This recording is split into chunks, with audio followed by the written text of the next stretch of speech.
শীতের আগমনে নতুন নতুন সবজি বাজারে উঠেছে। বাঁধাকপি দিয়ে রান্না করে ফেললাম গরুর মাংস।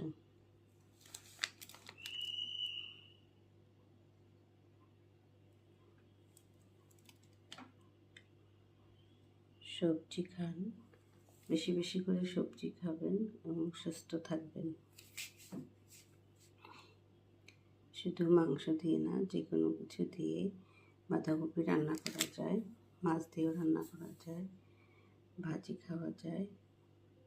যেভাবে হোক বাঁধাকপি আমাদের শরীরের জন্য খুবই উপকারী। ভালো থাকবেন। আল্লাহ হাফেজ।